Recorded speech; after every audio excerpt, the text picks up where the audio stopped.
Welcome back student. Hope you are good. So today we will learn about chapter number 6, Introduction to Ubuntu Linux, and we are in the session number 4. Student, this is our last video for chapter number 6. Right ये video ख़त्म होने के बाद हमारा chapter number 6 जो भी है वो फिनिश्ड हो जाएगा. Right Okay, so today we will learn about last fifth topic. Topic number first is component of Ubuntu GUI. GUI means graphical user interface. Right student, in standard 9th हमें Ubuntu operating system में work करना है. Right तो आप जो भी application या फिर जो भी सॉफ्टवेयर आप ओपन करोगे तो उसका GUI कैसा दिखेगा, उसकी विंडो कैसी दिखेगी, उसमें हम वर्क कैसे करेंगे, उसके रिगार्डिंग हम देखेंगे. Clear. Second is Linux terminal. Right इसमें भी एक टर्मिनल है, वो कमांड लाइन इंटरफेस पे वर्क करता है. That means CLI. Right already हमने लास्ट चैप्टर में CLI और GUI, ये चैप्टर में चैप्टर नंबर 6 में GUI के रिगार्डिंग हम पढ़ रहे हैं. Right CLI means command line interface, वो टोटली कमांड बेस्ड है. राइट उसमें आपको कमांड लिखना पड़ेगा, उसके बाद ही उसका आउटपुट मिलेगा. बट आउटपुट कब मिलेगा? अगर आपका कमांड जो भी हो वो राइट हो, तभी उसका आउटपुट आपको प्रॉपर मिलेगा. क्लियर.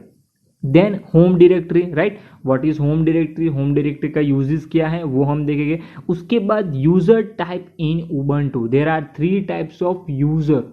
राइट सो कौन कौन से वो देखेंगे. और लास्ट में गेटिंग हेल्प.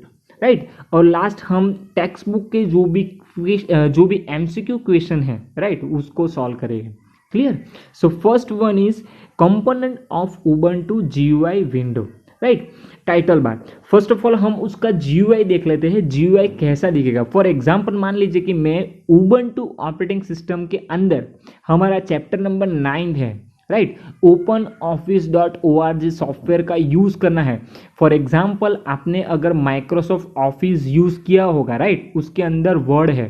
क्लियर. तो ऐसा ही एक सिमिलर सॉफ्टवेयर है, उसका नेम है OpenOffice.org वर्ड प्रोसेसर. राइट तो उसकी विंडो हम देखते हैं कि उबंटू ऑपरेटिंग सिस्टम के अंदर उसका GUI कैसा दिखेगा. क्लियर. सी द इमेज वो है. यहाँ पे एक मैंने इमेज रखी है, वो इमेज OpenOffice.org की है. सी यहाँ पे ऑलरेडी सॉफ्टवेयर का नेम स्पेसिफाई किया गया है. राइट आप टेक्स्ट बुक के अंदर भी देख लीजिएगा एक बार. क्लियर. तो डाउट आपका जो भी हो वो क्लियर हो जाएगा. अंडरस्टूड. सो उसका GUI कुछ ऐसा है. यहाँ पे सब चीज सब जो भी एरिया है वो सब एरिया को मार्क आउट किया गया है. उसका नेम भी मेंशन किया गया है कि मेनू बार किसे बोलते हैं, close button, minimise button, maximise button, title bar किसको बोलते हैं, horizontal scroll bar, vertical scroll bar, tool bar, status bar, formatting tool bar, ये सब कुछ क्या है वो सब यहाँ पे उन लोगों ने मेंशन किया गया है. Clear. So first one is title bar. Title bar पे क्या होता है? टाइटल बार पे फर्स्ट ऑफ ऑल हमारा जो भी सॉफ्टवेयर है, राइट फॉर एग्जांपल OpenOffice.org, तो ये जो सॉफ्टवेयर है वो सॉफ्टवेयर का टाइटल होगा. राइट फर्स्ट ये तो 100% ही होगा. और सेकंड थिंग क्या होगी? तो सेकंड थिंग क्या होगी कि हमारे पास 3 डिफॉल्ट बटन होते हैं. कौन कौन से? क्लोज, मिनिमाइज और मैक्सिमाइज. सी यहाँ पे ऑलरेडी है, दिख रहा है आपको. राइट तो ये 2 चीज़ें हमें टाइटल बार में दिखेगी. अंडरस्टूड. सी यहाँ पे उन लोगों ने क्या कहा है, a window has a title bar at the top that contain its title and minimise, maximise, restore, close button. Okay जो मैंने आपको एक्सप्लेन किया वही यहाँ पे कहा गया है. Second is menu bar. There is menu bar next to the title bar which display different menu. Right आप लोगों को पता होगा कि आप जो भी एप्लीकेशन या फिर जो भी सॉफ्टवेयर ओपन करोगे तो उसके अंदर मेनू बार होगा. राइट मेनू बार के अंदर क्या होता है, उसके रिलेटेड जो भी कमांड है वो कमांड उसके अंदर होंगे. Clear. Next is toolbar. Tool bar comes next to menu bar and display various tools to perform various processes. Right see यहाँ पे ऑलरेडी इमेजेस है. सेकेंड इज क्या है? Menu bar. And third one is toolbar. Right so there are different types of tools available in OpenOffice.org window. Right यहाँ पे ये सारे shortcuts है. आप शॉर्टकट का यूज़ कर पाओगे अपने प्रोग्राम के अंदर। Clear. Next is status bar. A window has a status bar at the bottom of displaying status menu. आप जो भी वर्क करोगे आपके विंडो के अंदर उसका पूरा स्टेटस आपको स्टेटस बार पे मिलेगा। कहाँ पे मिलेगा? वो भी बॉटम ऑफ द आपका जो भी स्टेटस बार वहाँ पे मिलेगा आपको बॉटम में। आपकी जो विंडो है वो विंडो के बॉटम पार्ट जो है वहाँ पे आपका जो भी स्टेटस बार है वो स्टेटस बार वहाँ पे आपको डिस्प्ले होगा। सी यहाँ पे ऑलरेडी स्टेटस बार उन लोगों ने डिस्प्ले किया गया है। सी देख रहे हो यहाँ पे आपको पेज 1 लिखा गया है, डिफॉल्ट लिखा हुआ है इंग्लिश, राइट। सो ये हमारा स्टेटस बार है। तो स्टेटस बार पे आप पूरी स्टेटस आपका डॉक्यूमेंट पे आप क्या कर रहे हो, कितने टैग्स है, कौन से पेज पे है, कौन सी लैंग्वेज है, क्या जूमिंग टूल बार, वो सारी चीज़ों आप स्टेटस बार के अंदर आप देख पाओगे। Clear. Okay, horizontal scroll bar and vertical scroll बार। आपको पता है हॉरिजॉन्टल स्क्रॉल बार और वर्टिकल स्क्रॉल बार का यूजेस क्या है। If the content of the window are wide and can not be display entirely in the current width of the window, it automatically acquire a horizontal scroll bar at the bottom from moving the content horizontally. आपके पास आपकी window के अंदर आपने बहुत सारे content रखे हुए हैं, राइट। वो कंटेंट ऐसे है कि वो आपका जो भी पेज है वो पेज के अंदर अच्छी तरह से पेज के बाहर निकल जा रहे हैं कंटेंट, राइट। तो वहाँ पे वो ऑटोमेटिकली हॉरिजॉन्टल स्क्रॉल बार डिस्प्ले हो जाएगा और जो भी हाइड हो चुके हैं जो भी कंटेंट वो हॉरिजॉन्टल स्क्रॉल बार से आप उसको मूव करके आपके जो भी हाइड कंटेंट है वो कंटेंट को भी आप देख पाओगे। Clear. Next is vertical scroll bar. If the content of the window are too long to be displayed, entire in the current height of the window is automatically acquired a vertical scroll bar on the right side that can be used to move the content up or down. Clear. So यहाँ पे भी कुछ ऐसा ही है कि आप जो भी कंटेंट लिख रहे हो वो कंटेंट जो भी आपका पेज है वो पेज आपकी होल जो भी आपका कंप्यूटर है जो भी आपका लैपटॉप है वो जो भी पेज है वो पेज आपकी स्क्रीन में पूरा नहीं आ रहा है तो क्या करोगे, वहाँ आपके जो भी कंटेंट है वो कंटेंट हाइड हो जाएगा। तो आप वो कंटेंट को देखने के लिए आप वर्टिकल स्क्रॉल बार का भी यूज़ कर पाओगे। सी यहाँ पे वर्टिकल स्क्रॉल बार को भी एरो करके मेंशन किया गया है और हॉरिजॉन्टल स्क्रॉल बार को भी मेंशन किया गया है एरो। क्लियर। सो ये कंपोनेंट थे component of GUI, right.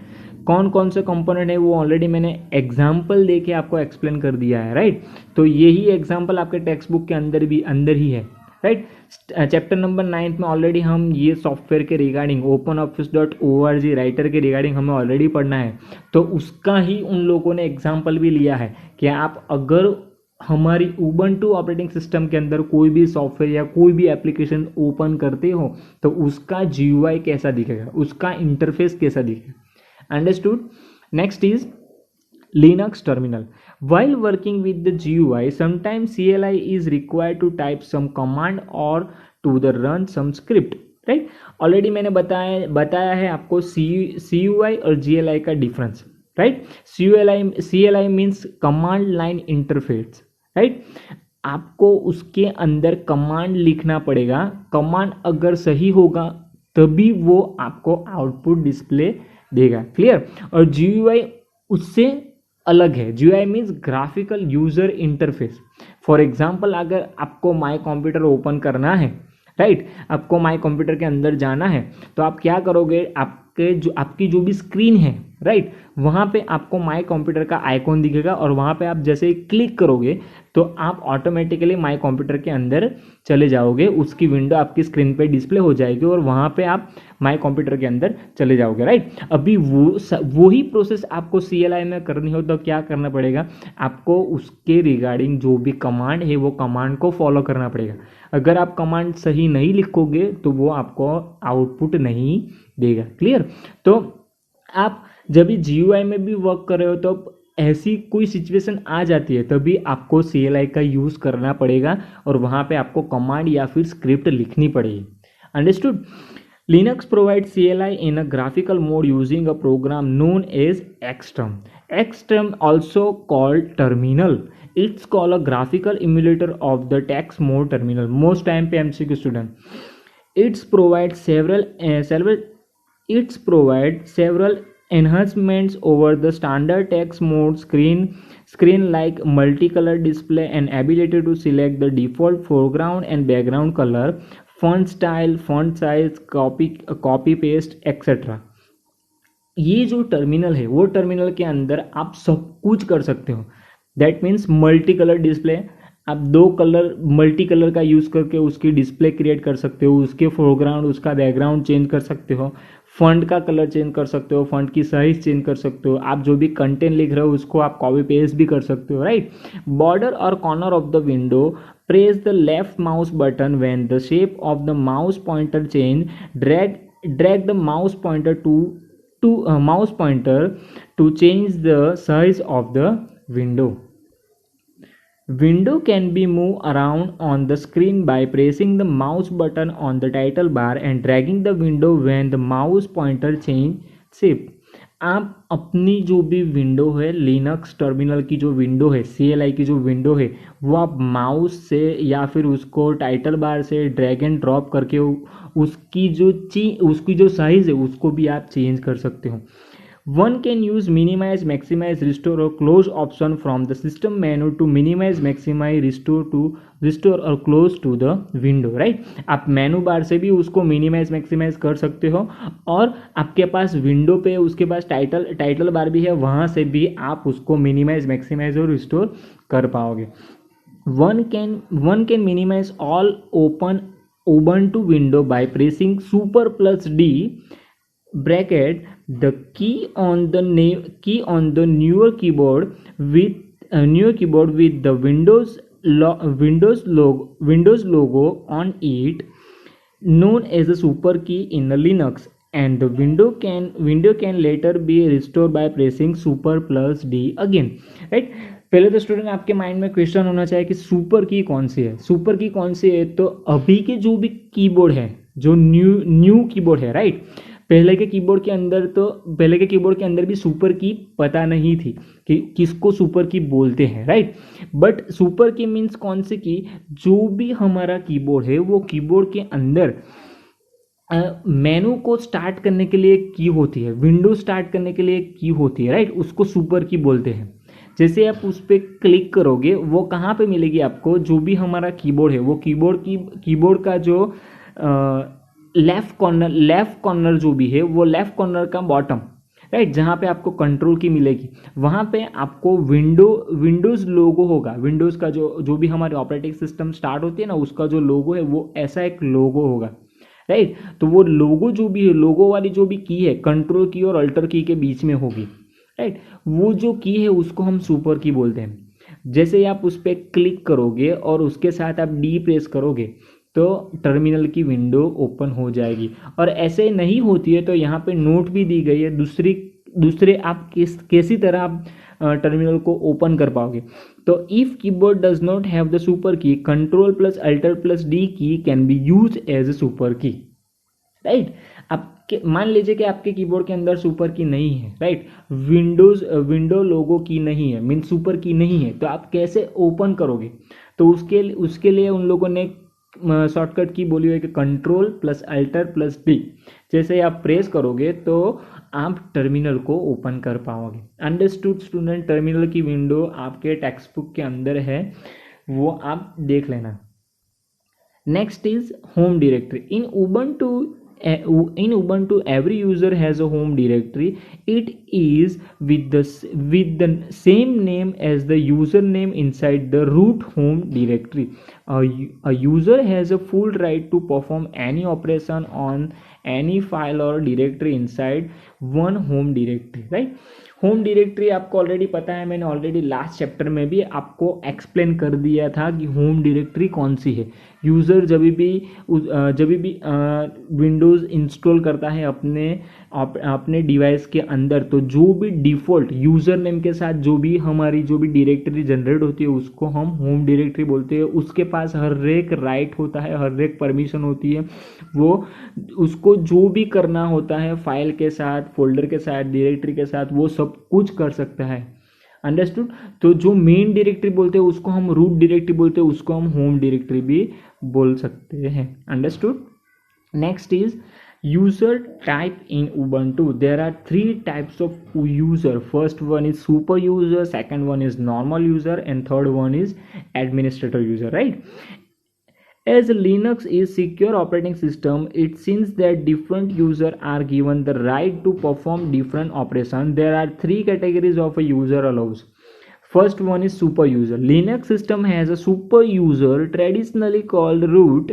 Super user has all the privileges and can do anything and everything in the system. Right? See, यहाँ पे लिखा है super user traditionally called root means जो हमने लास्ट बात कर ली होम डायरेक्टरी की, जो होम डायरेक्टरी होता है जो हमें उससे रूट डायरेक्टरी भी बोलते हैं, राइट? तो जो भी सुपर डायरेक्टरी है उसको हम रूट डायरेक्टरी भी बोल सकते हैं। यहाँ पे लिखा गया मोस्ट IMP/MCQ, और उसके पास सारे प्रिविलेजेस होते हैं, प्रिविलेज सारे, उसके पास सारे राइट्स होते हैं, वो कुछ भी कर सकता है सिस्टम के साथ। वो एडमिनिस्ट्रेटर परमिशन भी दे सकता है, वो सिक्योरिटी भी प्रोवाइड कर सकता है, सब कुछ कर सकता है। अंडरस्टूड। यहाँ पे लिखा है super user has all the privileges and can do anything and everything in the system, right? वो सब कुछ कर सकता है सिस्टम के साथ, अपने हिसाब से वो सिस्टम को मॉडिफाई कर सकता है, उसको यूज कर सकता है। Understood. Second one is normal user. The second type of user is normal user. Those user can run command software and have modification right only to their home directory, right? Normal user का काम क्या है कि वो सिर्फ operating system के अंदर basic command का यूज करता है, सॉफ्टवेयर का यूज कर सकता है, उसके अंदर मॉडिफिकेशन कर सकता है। उसके अलावा जो भी एडमिनिस्ट्रेटिव राइट्स होते हैं उसका यूजेज वो नॉर्मल यूजर नहीं कर पाएगा। अंडरस्टूड। उसके अंदर जो भी उसका सिक्योरिटी पर्पस जो भी होता है वो नॉर्मल यूजर यूज नहीं कर पाएगा। Understood. And last is administrator user. The third user is administrative user. To prevent damages, those user also start out as a normal user only. अगर एडमिनिस्ट्रेटर यूज़र में कुछ डैमेजेस होता है या फिर कुछ इश्यू होता है, वो नॉर्मल यूज़र का भी यूजेस कर सकता है, बट वो नॉर्मल यूज़र को भी अपने हिसाब से वो एडमिनिस्ट्रेटर की परमिशन भी दे सकता है और उसको भी यूजेस कर सकता है। See, when those user have to perform some administrator operation in the CLI, they execute the program either with sudo for the text mode command और gk sudo for the graphical mode command। अगर आप normal user में work कर रहे हो, right, और वो normal user को आपको एडमिनिस्ट्रेटर यूज़र की परमिशन देनी है तो आपको CLI यूज़ करना पड़ेगा, और CLI के अंदर sudo एक कमांड है, sudo, राइट? तो sudo कमांड और gk sudo कमांड का यूज़ करके आप नॉर्मल यूज़र को एडमिनिस्ट्रेटर यूज़र की परमिशन भी दे सकते हो। अंडरस्टूड? द ऑर्डिनरी और normal user do not have the permission to run sudo और gk sudo command, right? Ordinary और नॉर्मल यूज़र, वो यूज़र ये कमांड का यूज़ नहीं कर पाएंगे। दैट मीन्स जो सुपर यूज़र है, जो एडमिनिस्ट्रेटर यूज़र है, वही ये कमांड का यूज़ कर पाएंगे। Understood? Okay, next is getting help. Ubuntu comes mounted with the some basic documentation accessible from the GUI for most of the command in the CLI modes. It provide online manual accessible from the CLI, right? आपको पता है कि आप जो भी software सीखते हो, right, आप जो भी सॉफ्टवेयर पढ़ते हो तो उसके रिगार्डिंग हमारे पास मैनुअल होती है, राइट। उसके रिगार्डिंग हमारे पास बहुत सारे अलग अलग एडिशन होते हैं, अलग अलग एडिशन की मैनुअल होती है। जरूरी नहीं है कि जो उबंटू मैं पढ़ रहा हूँ, जो मैं सीख रहा हूँ, वो एडिशन सिर्फ एक ने ही निकाला हो, दूसरे कोई व्यक्ति ने भी वो एडिशन किया हो, उसके रिगार्डिंग बुक उसने भी इन्वेंशन किए हो, उसके अंदर भी उसने कुछ नया डाला होगा, राइट। तो आप ऑनलाइन भी वो बुक को या फिर वेब पे से डाउनलोड करके उसके रिगार्डिंग कुछ भी डिफिकल्टी हो, कुछ भी आपको प्रॉब्लम हो, वो तो ऑनलाइन भी आप उसको सॉल्व कर पाओगे। See, one can help from the web also. यहाँ पे उन लोगों ने 4 डिफरेंट यूआरएल दिया हुआ है। ये यूआरएल का यूज़ करके आप उबंटू के रिगार्डिंग कोई भी डिफ़िकल्टी या कोई भी प्रॉब्लम हो उसका सॉल्यूशन आप अपने हिसाब से रीड करके कर पाओगे। One can also get information from the large number of discussion from website and blog site, discussion, suggestion, solution to problem, tutorials, industrial as well as reference material from the net, right। आप जो भी चाहिए आपको internet से वो सारी details आप Ubuntu के रिगार्डिंग, जीयूआई हो या फिर सीएलआई हो, वो सारी इंफॉर्मेशन आपको मिल जाएगी। अंडरस्टूड। सो स्टूडेंट, यहाँ पे हमारे chapter number 6 is over, right. Okay, तो एक्सरसाइज हम सॉल्व आउट कर लेते हैं। Chapter number exercise question number 12, right.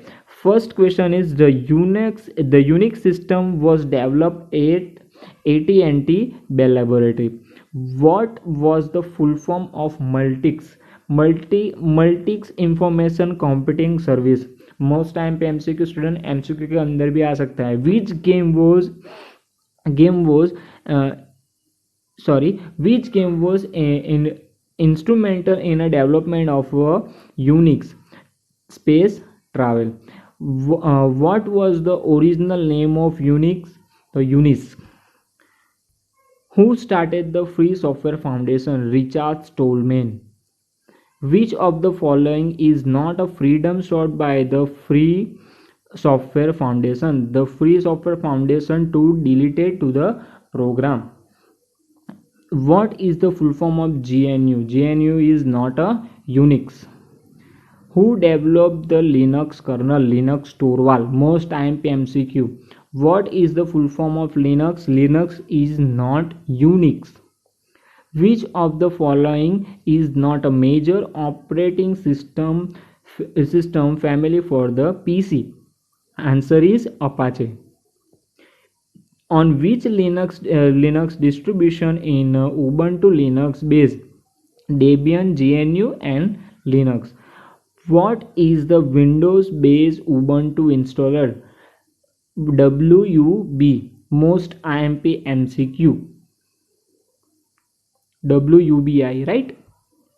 Okay, next is in Ubuntu additional storage devices are accessed by muting them on an existing directory. आपको पता है कि आप जो भी एक्सटर्नल डिवाइस को इंस्टॉल करोगे आपके कंप्यूटर के अंदर तो उसको आपको म्यूट और अनम्यूट करना पड़ेगा, right. In Linux the key with the Windows logo on it is known as super key, right। अभी हमने पढ़ लिया। Which key is used to switch between one window to Alt plus tab, one window to another window, right। Most time पे MCQ student MCQ के अंदर आएगा। The graphical emulator of the text mode terminal is known as virtual terminal। So student, यहाँ पे हमारा chapter number 6 is over. Text book का MCQ है वो एमसीक्यू आपको नोट में राइट डाउन करना है और मैं एक्स्ट्रा एमसीक्यू भी आपको सेंड कर दूंगा with solution, right. So see you in the next session student, have a nice day.